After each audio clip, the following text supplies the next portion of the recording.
에베소서 성경 공부 다섯 번째 시간 이어가도록 하겠습니다. 5장 1절부터 우리 14절까지 말씀 볼 텐데요. 우리 앞서 영상 마무리할 때도 말씀을 드렸지만 지금 계속해서 보고 있는 이 내용은 4장 1절에 그 전제 아래 있다. 그 말씀 아래 있다 생각하시면 됩니다. 지금 우리가 부르심을 받은 일에 합당하게 행한다는 건 무엇인가? 지금 그것에 대한 권면의 말씀을 보고 있는데요. 5장에서도 그 내용이 이어집니다. 1절과 2절에서 그러므로 사랑을 받는 자녀같이 너희는 하나님을 본받는 자가 되고 그리스도께서 너희를 사랑하신 것 같이 너희도 사랑 가운데서 행하라. 그는 우리를 위하여 자신을 버리사 향기로운 제물과 희생 제물로 하나님께 드리셨느니라 합니다. 우리는 사랑을 받는 자녀같이 해야 한다 이거고요. 그리스도께서 너희를 사랑하신 것 같이 해야 한다. 그리스도께서 우리를 얼마나 사랑하셨습니까? 우리를 위해 자신을 버리실 만큼, 스스로를 제물이 되실 만큼, 스스로 희생 제물이 되실 만큼 우리를 사랑하셨다 하죠. 거듭 말씀을 드리지만 이 기독교 윤리에 있어서 굉장히 중요한 바탕이기 때문에 계속 말씀을 드리는데, 우리가 선을 행해야 하는 것, 우리가 좋은 삶을 살아야 하는 것, 착하고 선한 삶을 살아야 하는 이유는 우리의 의로움 때문이 아닙니다. 우리가 칭찬 듣고 싶어서, 우리가 선한 사람이 되고 싶어서가 아니라 이미 우리가 사랑을 받은 자이기 때문에 그래요. 이유와 목적이 완전히 다르죠. 일반 세상의 윤리와는 다른 겁니다. 기독교 윤리는. 우리는 이미 사랑을 받았고 그리스도께서 죽으시기까지 우리를 사랑하셨으니 우리는 그렇게 산다라는 거예요. 요한복음 3장 16절에서 하나님이 독생자를 주실 만큼 우리를 사랑하신다 했거든요. 독생자 예수께서 오셔서 무엇이 되셨습니까? 피로써 믿음으로 말미암는 화목제물이 되셨어요. 하나님께서 우리를 얼마나 사랑하셨냐? 당신의 독생자 예수를 화목제물로 삼으실 만큼 우리를 사랑하셨다는 거예요. 그렇게 화목제물 되게 하셔서 그 은혜가 우리에게 어떻게 미쳐집니까? 이제는 그리스도 예수 안에서 우리가 상속자가 되었다는 거예요.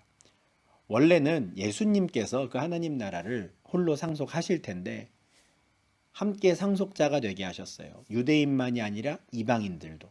그들 모두가 그리스도 예수 안에 있다면 다 같이 하나님의 나라를 기업으로 받을 수 있도록 다 같이 하나님의 나라를 상속하는 아들들이 되게 하신 것이죠. 이것이 우리가 받은 사랑이에요. 이것이 우리가 받은 그리스도의 희생이요 은혜인 것이죠.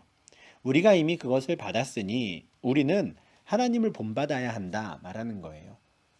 우리가 그 사랑을 받았으니 우리도 사랑 가운데에서 살아가야 한다 하는 거예요. 이게 우리의 부르심에 합당한 삶이라는 거죠. 사랑을 받고 은혜를 받고 내 맘대로 사는 게 아니라 사랑을 받았으니 나를 사랑하신 그분을 닮아가는 것. 그것이 우리가 마땅히 해야 할 일이라는 거예요. 베드로전서 2장 21절에서 사도 베드로도 같은 말을 하죠.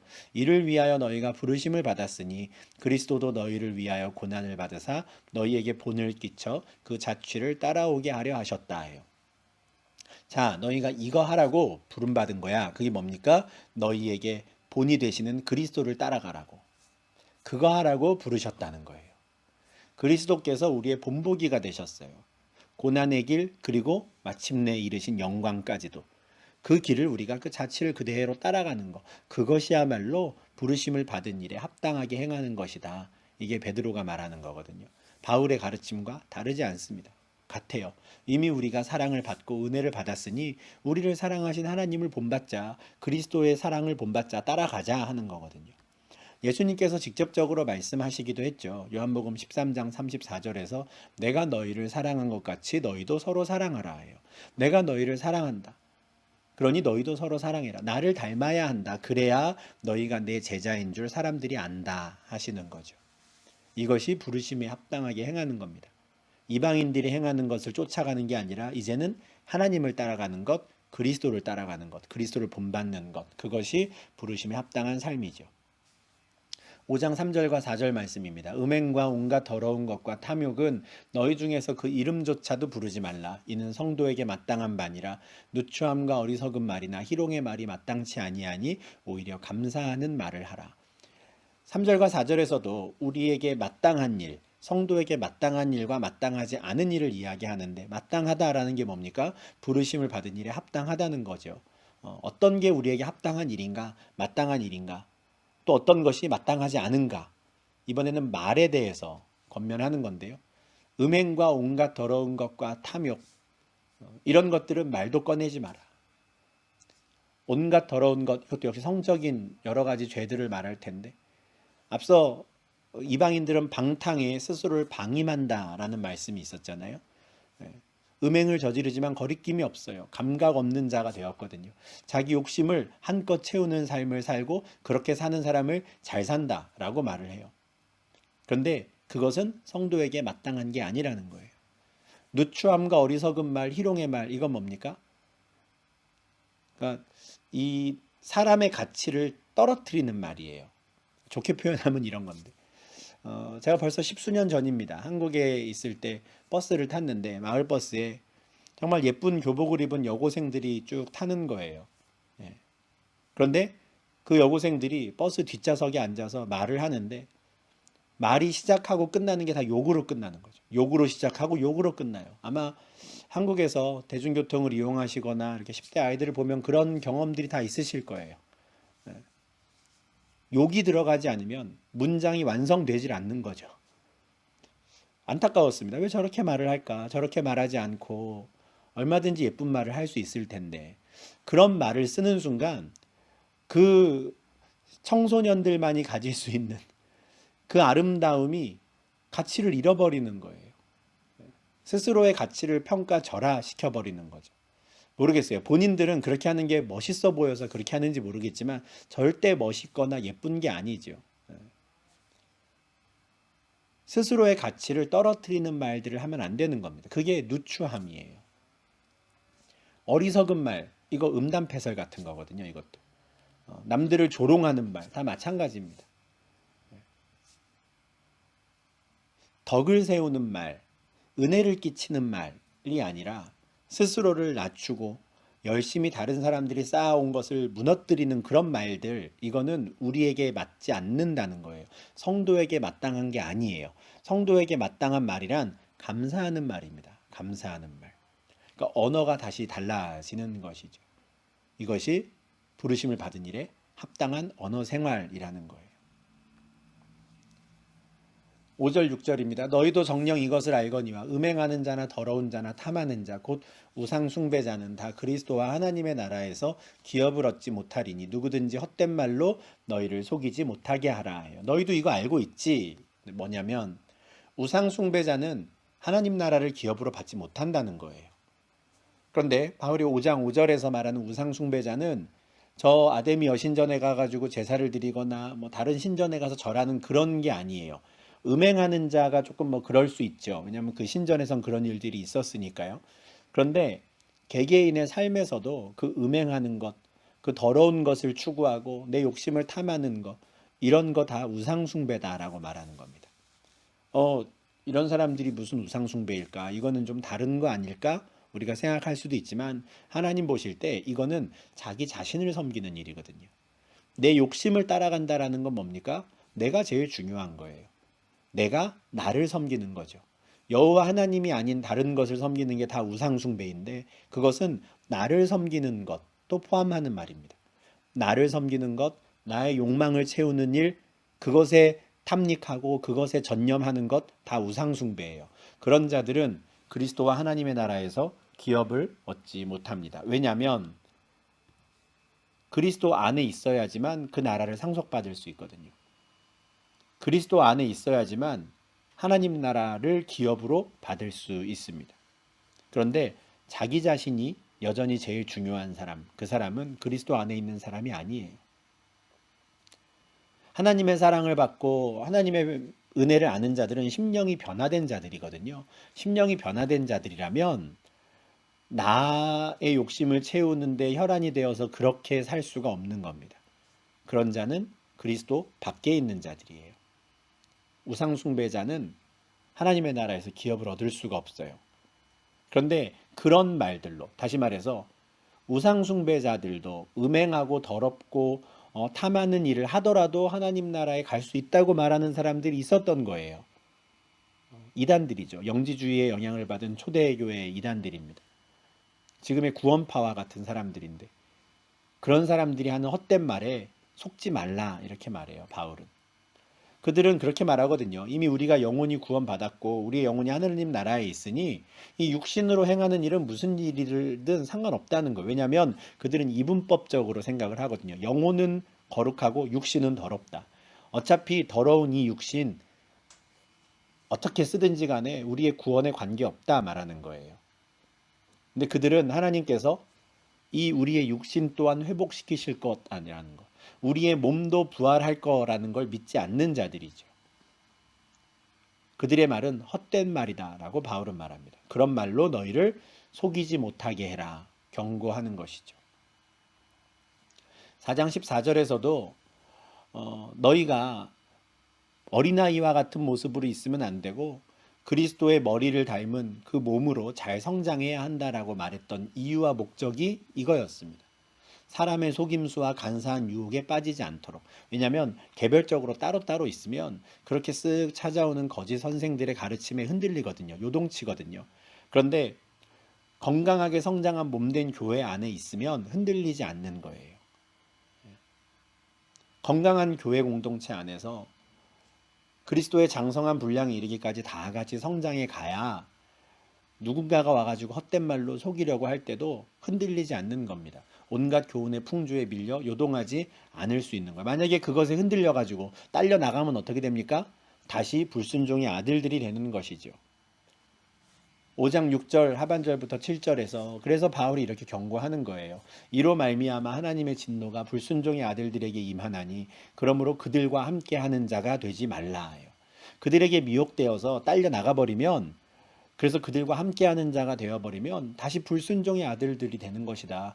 불순종의 아들들에게는 심판밖에 없다. 그들에겐 구원이 없다는 거예요. 아무리 그들이 우리에게도 구원이 있다고 말하고 우리의 영혼은 이미 하나님 나라에 가 있다고 말을 하더라도 아니라는 거예요. 다 가짜고 헛된 말이라는 겁니다. 2장 1절과 2절에서 바울은 원래 에베소 교인들의 원래 상태를 이렇게 말했잖아요. 그는 허물과 죄로 죽었던 너희를 살리셨도다. 그때 너희는 그 가운데서 행하여 이 세상 풍조를 따르고 공중의 권세 잡은 자를 따랐으니 곧 지금 불순종의 아들들 가운데서 역사하는 영이다. 예전에 그들이 허물과 죄로 죽어 있었을 때, 이 세상 풍조를 따르고 공중의 권세 잡은 자를 따랐을 때, 그때 그들은 불순종의 아들들이었어요. 그런데 이제는 그리스도께서 그들을 살리셔서 그리스도의 몸된 교회 공동체 안에 들어오게 하셨단 말이죠. 그런데 또 여전히 헛된 말을 하는 사람들에게 미혹되어서 딸려 나가면 원래 그들의 과거 상태, 불순종의 아들들 가운데 섞여버리면 안 되는 것이죠. 이건 뭐냐면 구약에서 가나안 땅에 들어온 이후에 이스라엘 백성들이 틈만 나면 애굽으로 돌아가고 싶다고, 애굽에 있을 때가 좋았다고 그러는 것과 같은 것이죠. 하나님께서 가장 싫어하시는 일입니다. 물론 이방인만이 아니었죠. 유대인도 마찬가지였죠. 바울도 이것을 고백했습니다. 2장 3절에서 우리도 다른 이들과 같이 육체의 욕심을 따라서 지내는 그 본질상 진노의 자녀였다 그랬어요. 근데 이제 우리도 심령이 변화되어서 공동체 안에 들어왔다 하는 거죠. 그러니 이제 우리가 힘을 모아서 이 그리스도의 장성한 분량에까지 성장해야 한다. 그게 우리가 해야 하는 합당한 일이다 했단 말이에요. 계속해서 에베소 교인들은 그것에 집중해야 합니다. 다른 거짓 선생들이 나타나서 그들을 미혹하고 흔들더라도 끌려 나가면 안 돼요. 그들과 함께하는 자가 되면 안 되는 것이죠. 그들이 아니라 이방인들이 아니라 이제는 하나님의 백성들과 함께해야 하는 겁니다. 하나님의 백성 공동체 안에 그리스도 안에 계속 머물러 있어야 하는 것이죠. 복 있는 사람은 악인들의 꾀를 따르지 않고 죄인들의 길에 서지 않고 오만한 자들의 자리에 앉지 않습니다. 그들과 함께하지 않아요. 동의가 되는데 또 한편으로는 좀 궁금하실 수도 있어요. 또는 질문이 떠오를 수도 있습니다. 그럼 그들은 어떻게 해야 되지? 그럼 그들은 당연 버려야 되나? 그 이방인들 가운데에도 내가 사랑하는 사람이 있고 아직 그들을 복음을 전해야 되는데 어떻게 해야 하나? 당연히 해야지요. 네, 당연히. 그런데 절대 그 방법이 그들 가운데 들어가서 함께 거하면은 아닌 겁니다. 그렇게 할 수 있는 분은 예수님밖에 없어요. 예수님은 직접 그들 가운데 들어가셨죠. 예수님께서 이 땅에 오실 때도 마찬가지였어요. 예수님께서 직접 이 죄악된 세상 가운데 오셔서 우리를 건져내셨죠. 그런데 그렇게 하실 수 있는 분은 예수님밖에 없어요. 우리는 그렇게 할 수가 없습니다. 우리는 그들과 함께하는 순간 다 딸려가게 돼 있어요. 왜냐하면 아직 우리의 육신이 거듭나지 않았으니까. 아직 우리 육신이 부활하지 않고 회복되지 않았기 때문에 여전히 안에 있는 욕망이 그들을 향해 있기 때문에 우린 딸려갈 수밖에 없어요. 우리는 예수님이 아니에요. 그러면 어떻게 해야 되는가? 그들과 함께 하지 않으며 그럼 그들은 어떻게 해야 하는가? 바울도 5장 8절 이하에서 이에 대한 답을 줍니다. 아주 중요한 말씀인데요. 너희가 전에는 어둠이더니 이제는 주 안에서 빛이라. 빛의 자녀들처럼 행하라. 빛의 열매는 모든 착함과 의로움과 진실함에 있느니라. 먼저 바울은 우리가 그들과 함께 할 수 없는 이유를 이렇게 설명합니다. 원래는 너희도 그들과 함께 있었지. 전에는 너희가 어둠이었다는 거예요. 그죠? 원래 우리도 마찬가지입니다. 이게 아주 중요한 태도예요. 아직 하나님을 모르는 사람들, 아직 하나님 나라 밖에 있는 사람들을 대할 때 우리가 교만한 마음으로 대하면 안 되죠. 이거 하나님도 모르는 놈들. 절대 이래서는 안 되는 겁니다. 우리도 그랬었어요. 개구리가 올챙이적 시절 생각 못한다는 그런 일이 우리 가운데 있으면 안 되는 거예요. 우리도 전에는 그들과 같이 있었어요. 거기에 있었죠. 전에는 우리가 허물과 죄로 죽었었고요. 전에는 우리도 세상 풍조를 따르고 있었고, 전에는 우리도 공중의 권세 잡은 자를 따르고 있었어요. 그런데 그리스도께서 우리를 건져내신 거죠. 그래서 주님 안에 거하게 하며 이제는 빛 가운데 거할 수 있게 해주신 거예요. 우리 스스로 우리의 신분을 바꾼 게 아니라 하나님께서 그리스도께서 우리를 건져내시고 우리의 신분을 완전히 바꿔주신 거예요. 전에는 어둠이었는데 이제는 빛이 되게 하신 거죠. 베드로전서 2장 9절입니다. 너희를 어두운 데서 불러내어 그의 기이한 빛에 들어가게 하신 아름다운 덕을 선포해야 한다. 우리가 어두운 데 있었거든요. 거기서부터 우리를 불러내서 그 빛 가운데 거하게 하셨어요. 예수님은 제자들에게 너희는 세상의 빛이다 라고 아주 직접적으로 말씀을 하시죠. 바울도 같은 말을 하는 겁니다. 우리가 전에는 어둠이었어요. 근데 이제는 빛이 됐어요. 그럼 어떻게 해야 되는가? 빛의 자녀들처럼 행하는 거예요. 빛의 자녀들처럼 행하며 빛의 열매를 맺어야 하는 거예요. 이 점을 우리가 잘 생각해야 됩니다. 절대 어둠 속에 같이 들어갈 수는 없어요. 다시 글로 돌아갈 수는 없는 겁니다. 그들과 함께 하며 내가 그들을 건져 오겠다? 우리의 영역이 아니에요. 우리는 빛 가운데로 나왔으니까 여기에서 계속해서 빛을 비추는 거예요. 그래서 어둠 속에 있는 자들이 우리의 빛을 보고 나오도록 하는 겁니다. 우리가 들어가는 게 아니라 어둠 속에 있는 자들이 우리를 향해 나오도록 하는 거. 그게 우리가 해야 할 일이고 그게 전도 방법이에요. 우리가 그곳에 들어가서 내가 빛이 되어보겠다. 아주 교만한 마음입니다. 우리는 그렇게 할 수가 없어요.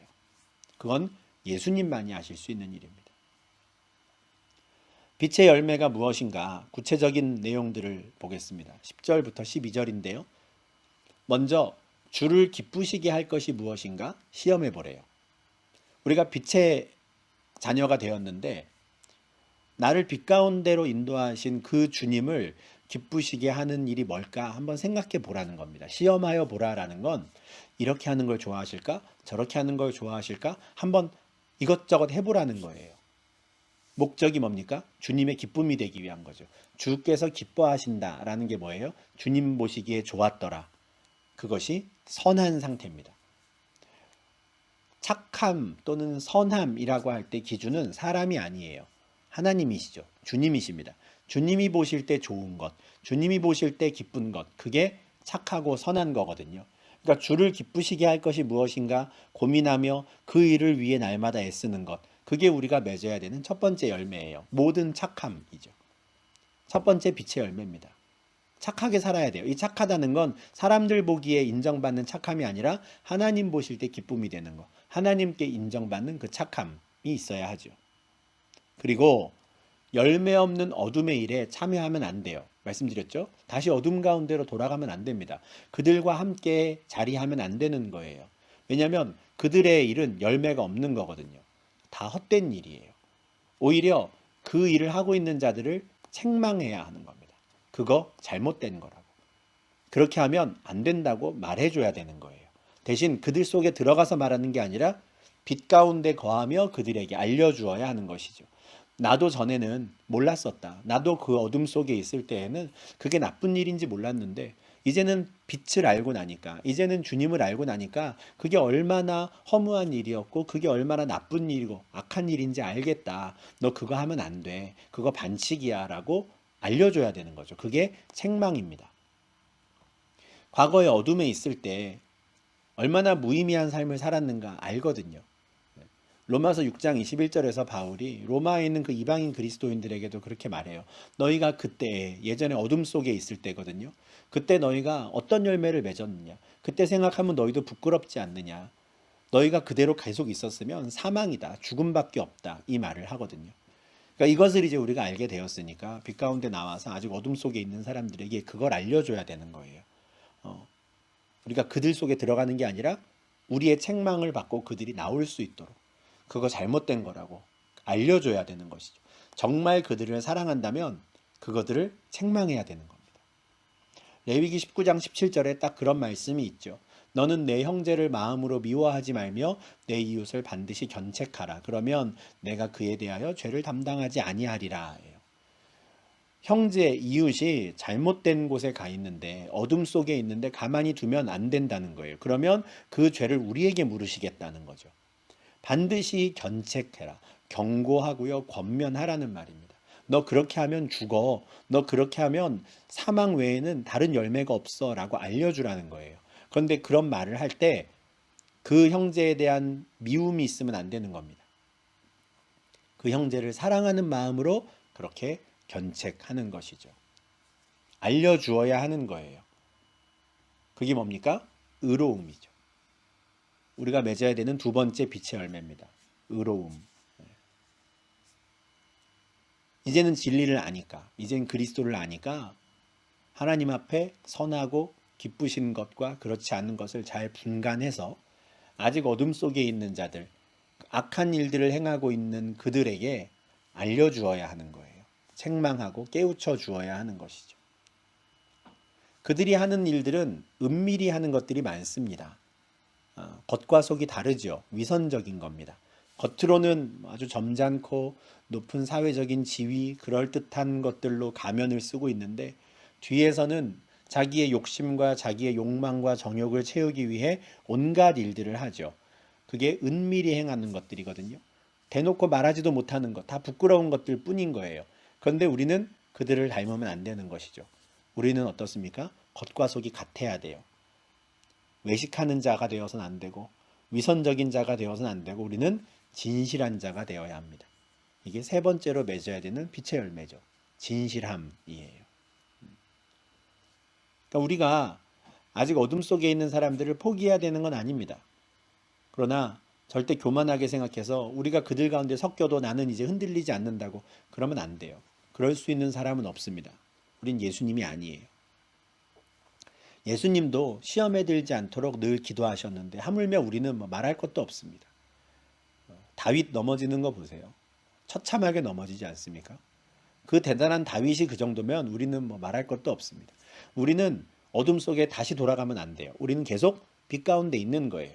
대신 아직 어둠 속에 있는 자들을 향해서 계속 빛을 비추어 주어야 하는 겁니다. 우리의 선한 행실과 우리의 진실한 말과 행동으로. 그리고 아직 어둠 속에 있는 자들이 범하고 있는 일들에 대해 책망함으로써 그렇게 하면 안 된다고 알려줌으로써 그 모든 착함과 의로움과 진실함으로 빛의 열매를 맺고 빛의 자녀들처럼 행해야 되는 것이죠.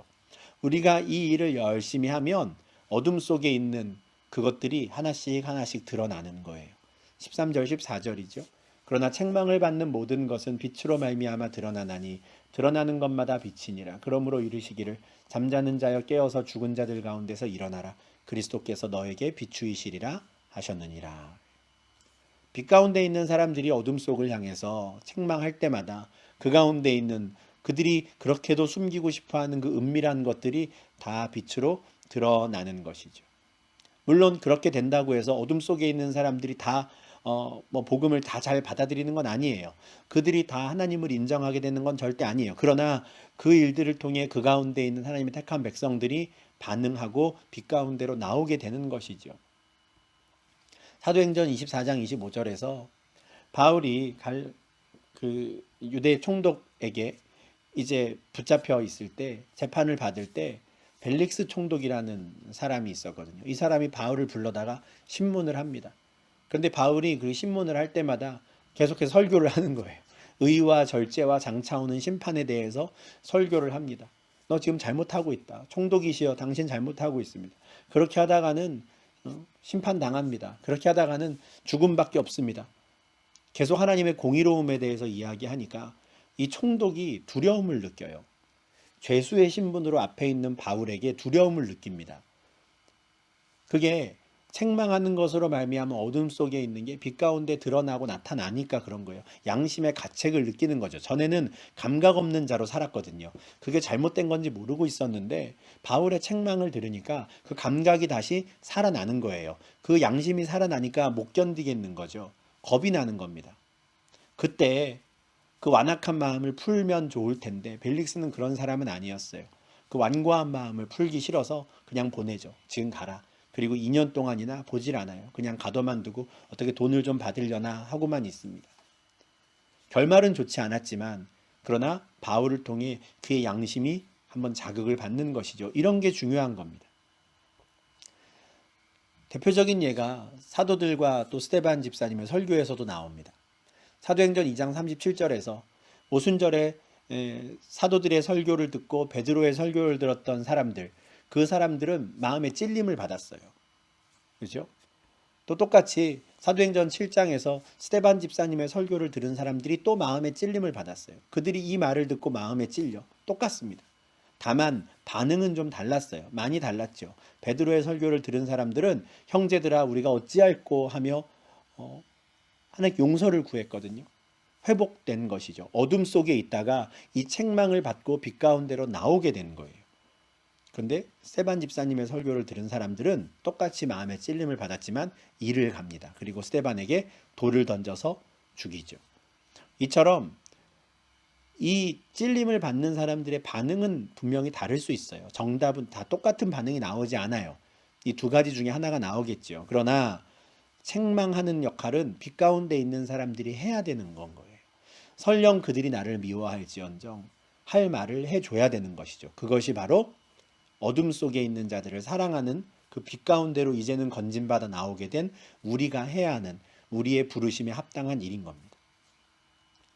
5장 14절에서 잠자는 자여 깨어서 죽은 자들 가운데서 일어나라 이런 말씀이 있는데 그리스도께서 너에게 비추셨는데 그 빛을 아직 어둠 속에 있는 자들에게 비추어라 하는 거예요.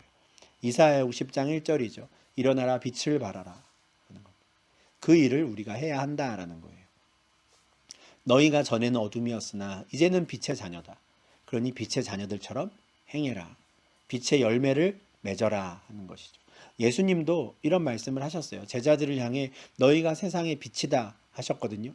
빛을 비추라 그러셨어요. 그럼 어떻게 비출 수 있는가? 너희의 착한 행실을 통해서 빛을 비추어라 하는 겁니다. 그러니까 예전에 살던 삶의 방식이 이제는 완전히 바뀌어야 되는 것이죠. 삶의 방식이 구체적으로 어떻게 바뀔 수 있을 것인가? 그건 앞선 4장에서 우리가 보았습니다. 그죠? 옛사람을 벗고 새 사람을 입고 항상 진실되게 살고 거짓을 버리고 도둑질하던 사람은 도둑질을 하지 않고 남들을 위해 경제활동을 하고 이런 것들이죠. 이게 착한 행실을 통해 어둠 속에 있는 자들에게 빛을 비추는 거거든요. 그렇게 하자 하는 거예요. 빛의 자녀들처럼 행하자. 모든 착함과 의로움과 진실함이라고 하는 이런 빛의 열매를 맺자 하는 겁니다. 왜 그래야 하는가? 기독교 윤리학에서는 이 이유가 중요하다고 말씀드렸습니다. 그것이야말로 부르심을 받은 일에 합당하기 때문입니다. 이미 우리가 부르심을 받은 자이니 그것에 합당하게 하려면 이렇게 해야 된다는 거예요. 남들에게 선을 베풀고 의롭게 살면 하는 거 봐서 불러주신다는 게 아니에요. 하는 거 봐서 내 백성 삼겠다, 내 자녀 삼겠다는 게 아니라 이미 너희는 내 자녀가 되었으니까 이미 너희는 내 부르심을 받은 자들이니까 합당하게 살아달라고 하시는 거예요. 빛의 자녀답게 계속해서 어둠 가운데 있는 자들에게 빛을 비추어 달라는 거예요. 그들에게 들어가서 휩쓸리지 말고 좋은 공동체 안에서 이리저리 흔들리지 않도록 딱 굳건하게 그리스도 안에 머물면서 계속해서 빛을 비추어 달라는 것이죠. 그것이 너희를 부르신 그 일에 합당한 삶이다라고 바울은 권면하고 있는 겁니다. 이렇게 해서 우리가 다섯 번째 시간 마무리를 할 텐데요. 계속해서 이 4장 1절의 맥락에서 이야기하고 있습니다. 에베소서의 전반부였죠. 1장부터 3장에서는 우리가 느끼기에 굉장히 좀 추상적인 말씀들이 이어졌어요. 그런데 후반부는 아주 현실적인 이야기죠. 무슨 말입니까? 우리가 하나님을 사랑한다는 것, 하나님을 믿는다는 것, 그렇게 그리스도인으로 살아간다라는 건 그냥 붕붕 떠 있는 그런 삶이 아니에요. 우리가 발을 디디고 있는 현실 속에서 우리가 어떻게 그리스도인으로 살 것인가, 이 문제인 것이죠. 우리의 믿음은, 우리의 사랑은 그것이 나타나고 드러나야 하는 것, 우리의 삶의 현장인 겁니다. 그래서 아주 현실적인 이야기를 하는 것이죠. 이렇게 해서 우리가 다섯 번째 시간 마무리하고요. 이제 다음 시간에 에베소서를 마무리하게 될 텐데, 우리 5장 후반부 또 6장에서는 가정에서 또 주인과 종의 관계에서 과연 부르심을 받은 일에 합당하게 행한다는 것은 무엇인가? 우리가 이제 앞으로 계속 넘어지지 않고 쓰러지지 않고 그리스도인으로 살아가려면 어떻게 해야 하는가를 이제 마지막으로 바울이 권면의 말씀을 전할 겁니다. 우리가 이 내용들은 우리가 다음 시간에 보고 에베소서를 마무리하도록 하겠습니다. 오늘도 이제 두 개의 영상에 걸쳐서 성경 공부를 했는데요. 오늘도 역시 오랜 시간 함께 해주셔서 감사하고요. 우리 계속해서 다음 시간에 또 뵙도록 하겠습니다. 오늘도 수고 많으셨습니다.